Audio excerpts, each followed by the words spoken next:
Hello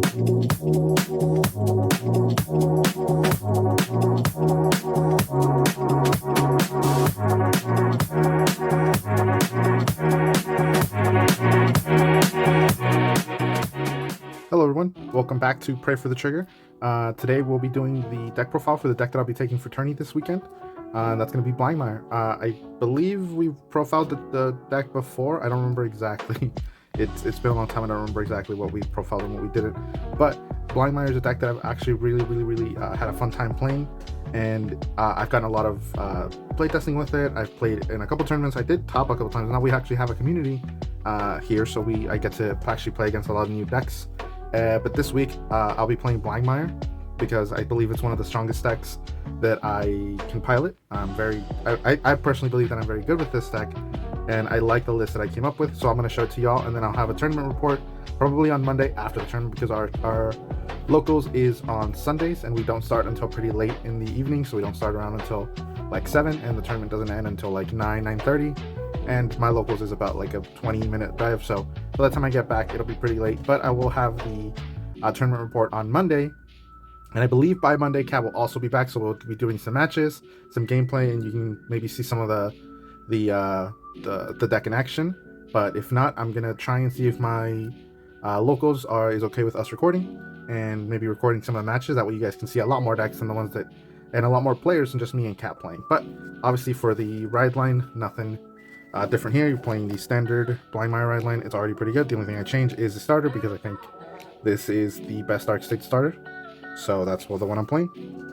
Then we move on to the main deck. You've got 3 copies of Blangdmire. Nothing you can really say to argue that point. You need Persona Ride. If you Persona Ride on your Divine Skill turn, it is just almost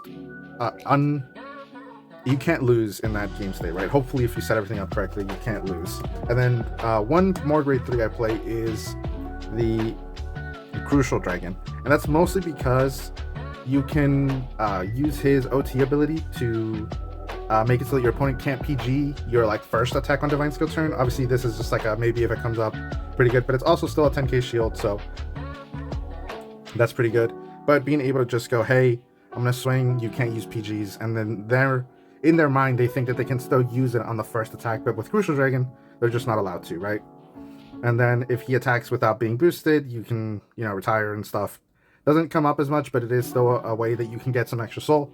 If you really need to, maybe you're restanding him with your grade 1, and then on the restand, he doesn't have a booster, so he just gets to pick something off and get a little extra power. Then, obviously, you're looking at 4 copies of Vaydrak. Vaydrak's hard to deny in this deck. It is a 20k booster on your first Blangdmire turn, and then it's a 30k booster or a 30k attacker. If you make a column of 2 Vaydraks, it's a 60k column. It's crazy, so kind of hard to argue against the Vaydraks. Obviously, also being able to call stuff from Soul is pretty good. It being able to Soul Charge 1, meaning that you don't have to call anything, just if you need that extra card. Maybe you went into Divine Skill turn and didn't have enough or all 4 in Soul, so that's what he's here for. I don't like using that ability to call stuff very often, because CB is very expensive in this deck, and you're going to run out of it almost guaranteed, just like you'll also be running out of energy. And that is kind of also partially in the reason we play Sameg, right? We're playing 4 Sameg because CB1 checks top 3, thin the deck, and then you can draw a card if you choose to, and then when he attacks you can Energy Blast 3 to give him a crit and +5. You're going to want to do this always. You're going to want him to be the thing you restand, and you want to be able to swing and have the crit on both swings, but that's pretty rough to do. So a lot of this deck is just so resource intensive. You're using your CB, you're using your energy, you can't really use much soul because you're trying to bind for every turn, so resources are very rough in this deck. But if you can manage the deck correctly, you'll be fine. Then we have 3 copies of Discard, because in the early game you don't really use energy for anything else, giving you some extra defensive options, as well as just a way to keep your hand full when you're pitching to ride up. There's not really very good discard targets in this deck, so at least having 1 is pretty good. Following that, we have 3 copies of Surgus and Dargesh. I really like this card. Not only does it let you thin based on the start orders, and you'll see we are playing set orders here in a bit. I'll show you which ones. But it lets you thin the deck of 1 non-trigger, hopefully, and then the great thing about it is that you can then CB to get yourself a grade 2 or greater unit card from Soul and put it in your hand. You will soul charge your persona rights almost every game, guaranteed, and then you might not have it. But with this, you can just get it back to your hand and then have it for the turn, for your Divine Skill turn, and you'll be good, right? You can also get a Soul Order, that probably won't come up, but if you're really in excess of CB and you want to get the set order that we're playing, which will come up sometimes, not very often, but it does come up sometimes. You can get the set order at a soul, put it back into your hand, and then play it for a turn. Then we have, this will probably give away what set order we're playing, and that is Sagacious Schemer. When he's placed on rear, you can Soul Blast 1, search your deck for the Game of the Underworld, and put it into the order zone and shuffle your deck. And then if it gets targeted by Game of the Underworld, it becomes a 15k booster, which does come up. I mean, it's a decent number. He's just really here to get us the Game of the Underworld. That's kind of all he's here for. If you have a Game of the Underworld in hand, or if you have 2 of them in hand already, he's just nice pitch fodder. That's kind of all he is here for. Then we have the almost obligatory 4 Evoke Alchemist. I have seen decks cut down this to 3, and I have considered it. I think you could definitely cut it down to 3, and then maybe play an extra copy of the Cycler, or you could play an extra copy of this next card I'm about to show you, or maybe 1 copy of the Jeweled Beast to get yourself some countercharging. But I really like the consistency of having 4, because you don't want to whiff this effect ever. And if you do whiff the effect, you're going to be in some real rough problems with only being a 3 attack deck. But if you were to cut one of them, you could also play another Netherworld Butcher. This is a card that is great against certain decks like Ava that might be making a resurgence, and Impuldio that just love to intercept, and then you don't get to bind any of their things because they really only keep the interceptors on board. But with this, you get rid of their ability to intercept. He also lets you put cards from drop back into soul, so it's pretty good if you need the extra soul. Yeah, I could see myself playing the third of it and cutting out of Evoke Alchemist, but for right now, I really like 2. Just being able to get it in those key matchups. Once you kind of know what your opponent's going to be doing, you can either pitch these away because you're going to be their intercepts don't matter, or they don't really care about their rear guards, so you can pitch them away. But if you're playing against things like Ava that are going to keep their Obfuscates, or Impuldio they're going to keep their grade 2 dragon on board, this is perfect because not only do you get rid of that shield for them, you can then perhaps bind those cards face down, and now they lose access to them entirely, and they can, that's a pretty good thing to have. Following that, you've got 3 PGs. I play 3 different ones because I really like that. And then obviously you got your Sanctitude, kind of obligatory. Just because your opponent can't use Sentinels doesn't mean that you can't.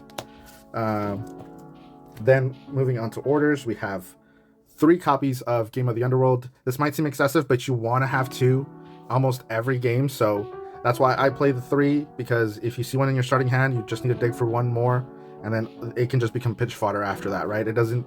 this deck has some pitch fodder options once you've figured out the kind of game you're going to be playing, right? So this is one of them, the other grade 2 is another one of them, and then we have Tiscars. And then for our Regatta's piece of choice, we're playing Radiance Caliburn. Sometimes you're just going to need to draw 2 extra cards. This deck, you're going to deck out a lot of the time if the game goes for too long, because you will draw too many cards.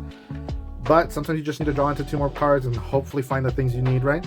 But what we really have it in here is for that extra soul and that countercharging. Not a lot of options in Dark Stage for countercharging that we can play in this deck. Besides this, I think we have like the Jewel Beast, but even then you don't really want to Soul Blast your right line for that, so this is our only option in the deck. It'll come up occasionally, but doesn't come up that often. Moving on to triggers, for OT, I'm playing yellow. This on your Divine Skill turn is just devastating because you swing with your Vanguard, it's got a crit. Let's say they make it 2 to pass and you flip this. Not only do you not have to commit the power from this to your Vanguard, because this will retire all of your opponent's Guardians, and since they can't use Sentinels, that means that they don't get to that your attack will hit on Vanguard. You also get to draw some extra cards. Obviously, that could deck you out. I have hit this on turn 2 and drawn like 4 cards, because 1 from the overtrigger effect, and then 3 from them having no guarded and having no board, because they will be very cautious of calling stuff out. You just get to draw 4 cards, and that can be very helpful, but you can also deck yourself very quickly, so you have to be very careful kind of managing how much deck you have, how many times you're going to draw. Samig is optional, so remember that, Samig is optional. You don't have to draw every time unless you really need to. Then, this might be a little weird, but I am playing 4 fronts and 7 crits. Obviously, crits win games, but if you can't get to the point of Divine Skill turning, it doesn't really matter. So I decided to add an extra front, have that extra 20k shield, so that you can live longer and lower the count of crits by 1. Your Vanguard's going to gain a crit on Divine Skill turn, so having just 7 crits isn't awful. Your Samek gains a crit. Obviously, adding more crits to the board is great, but sometimes I think just being able to pressure more offensively, and fronts are always pretty good. I think definitely fronts in this deck are pretty good. You're always swinging. You're always going to have 3 standing units, or 3 units that can gain power when your Vanguard swings, so fronts aren't bad. Adding power on your Divine Skill turn is good. You get to increase, the amount of on-board power by 30k, so just because they're not crits doesn't mean that they're bad. I just personally like having the shield way more than just that 1 extra crit. And then, just your 4 normal heal, nothing crazy here. You just need to heal normally. I was considering some of the effect heals, but it can be quite iffy on the decks you face, right? Against things like Raziel, it's not going to do anything.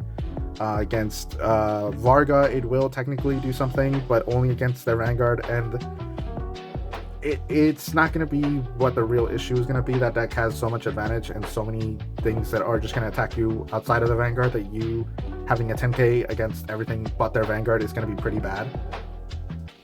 We have like Imperial, but Imperial stuff doesn't restand, it just attacks multiple times, so not really going to do great there.